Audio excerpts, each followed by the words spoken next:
So, willkommen zurück. Hier geht es jetzt weiter mit dem zweiten Teil des Abends, an dem es um verschiedene Aspekte von Kommunikation geht. Das Konzert jetzt ist eine Zusammenarbeit zwischen der Klangwerkstatt Berlin und der Plattform Kyiv Contemporary Music Days, kurz KCMD. Wir hören 3 Uraufführungen von Albert Saprykin, Ihor Savorotny und Anna Arkushyna. Ich hoffe, das ist ungefähr richtig, ich habe es gerade noch gelernt. Das sind Stücke für Kontrabass und Kontrabass-Klarinette. Und hier bei mir sind jetzt 2 KomponistInnen des Abends. Anna Arkushyna, Komponistin des einen Stücks im Programm, und Albert Saprykin, auch Komponist und Leiter und Mitbegründer der KCMD. And we'll switch to English for the conversation. So, Albert, first of all, in a nutshell, what are the KCMD? How did this platform evolve, and what is its mission, if you will? Well, KCMD is, in 9 years, I would say it's around 40 people who invested in developing the community of new music. Mainly in Ukraine. The platform evolved, it was just an initiative back in 2015 of 4 musicians who studied in Graz together. Francisco Moraes Franco, guitarist from Portugal, Darko Horvacic, clarinetist from Croatia, Junia Makino, violinist from Japan, and myself as a pianist/composer back then. We decided to make one concert. Long story short, it became a festival with 16 events in 10 days, and then we decided to keep going.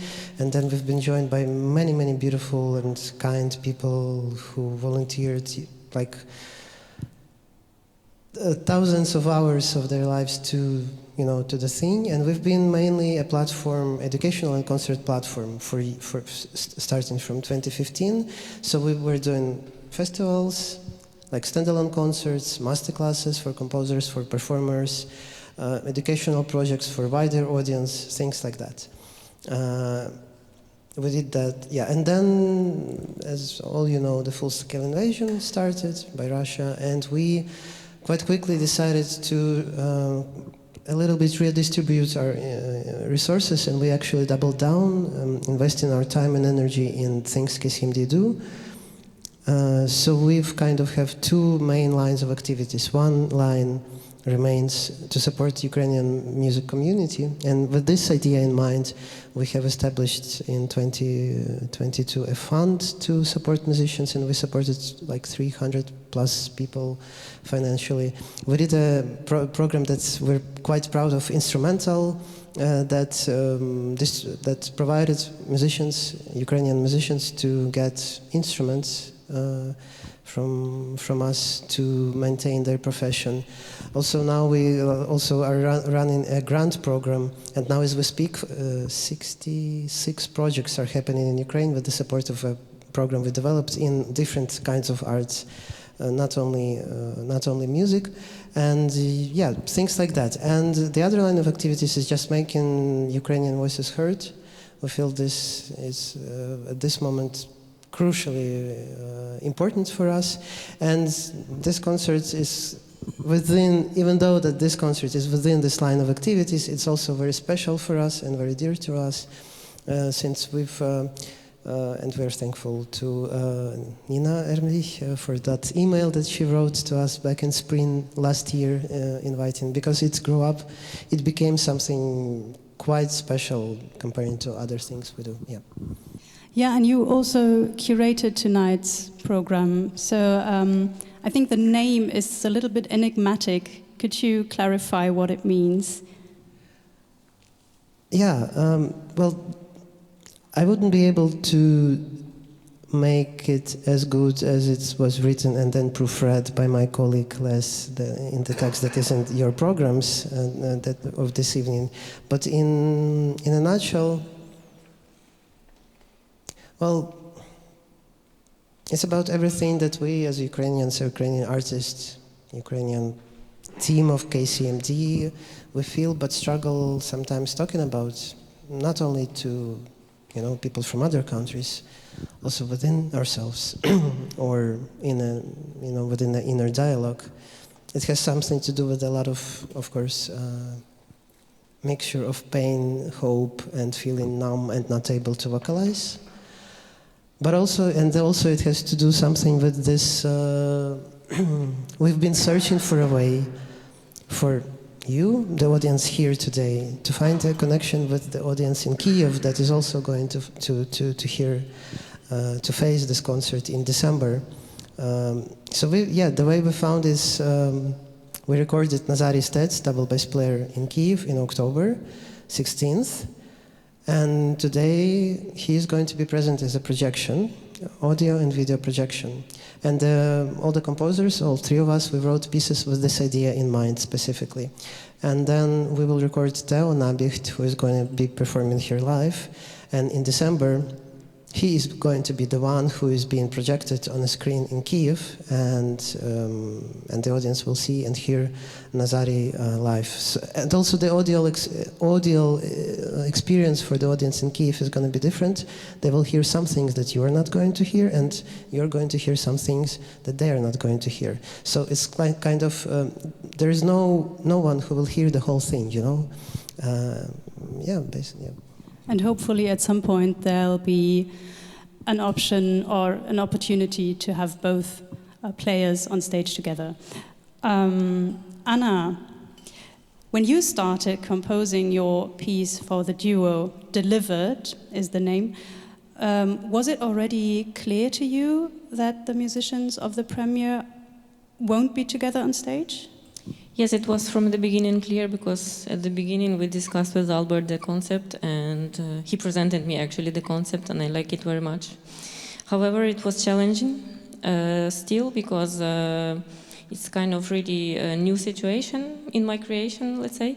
So I still aimed this piece to be a duo, so it's kind of optimistically composed, because once I expect it to be performed really normal. So yes, but still with this thought, I was put in this kind of situation, and I also was challenged to feel it, to deal with it.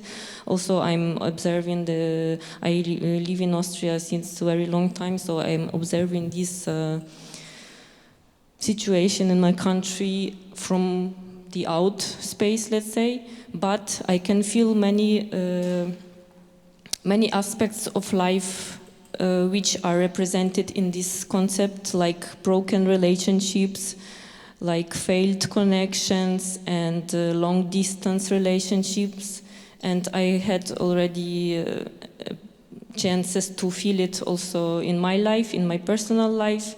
So it's not about, in particular, my piece is not about just the message delivered and we are all expecting it to be read in whatever messenger, but it's also about this hanging state of psycho, and about dealing with this state. Yeah. And this mode you mentioned, this mode of waiting, of suspense, of uncertainty, whether a message was delivered or not, how did you translate that into music or into the musical dialogue?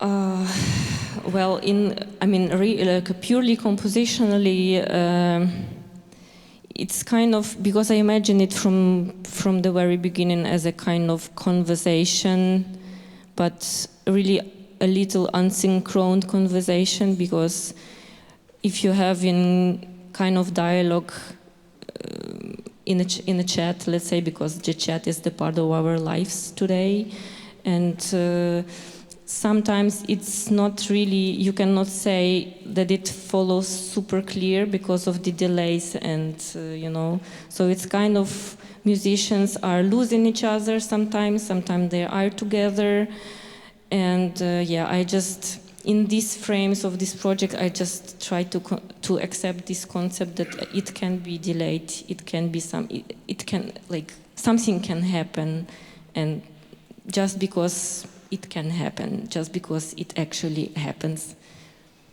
Yeah, and it can be an existential experience. Absolutely. Yeah. Albert, the title of your piece is not a word, but just a punctuation character, a semicolon. What does that mean? You know this feeling when you want to say something, but you lose your voice in the middle of the word, and you're not even sure if you know what like you definitely feel something, but you cannot express it. It's like, well, that's it. And and talking of, I would like also to mention Igor Zavhorodny, who's in Kiev now, and today he sent me. He writes just for fun. He writes pop songs. So today, like an hour ago, he sent me like, I know you're busy, but here, listen to a new song of mine. But then this piece that is going to be performed, it's about love in the time of, in the time of war, as he wrote, and the text that he wrote really resonates with me. He's saying like when you have a relationship, when you have love in the circumstances of war, you cannot really think about what is going to happen in 1, 2, 3, 4, 5 years, because it can end at any moment, and it is really like that. And you, at least like with your mind, with your subconsciousness, you really feel it like this when you're, at home. So and it was when I was today, when I heard the final result, I was, it's there, it's powerful, and I wanted you to know that even before. And your piece is in 3 parts, and I think tonight these parts are somewhat interlocked with the other pieces. Can you explain what's going to happen? Sure. So my pieces are Hagin, Anna, and Igor. So they're in the beginning, in the middle, and in the end. Another reason for the semicolon, actually that's something I realized afterwards. When you read the whole program, it looks beautiful, because this semicolon is not a word, so it doesn't distract you. And then you can see like, I'm here with you, delivered. It's beautiful. So, it's a 3 movements piece. All of them are different, but of course linked together. And the last one includes a screen. So screen becomes an actor, a performer that is communicating something as well, together with music. Yeah. And do you leave any interpretative leeway to the performers here, or do they have a score and like notated notation in the score? Notation, everything is written. There's no bar where someone needs to improvise. We needed this stability at least somewhere. Yeah, we need control at least somewhere. So Theo needs to listen quite thoroughly here on stage. Okay, thank you so much. Thank you, and thank you for being here, and thank you to Klangwerkstatt for us being here. Viel Spaß.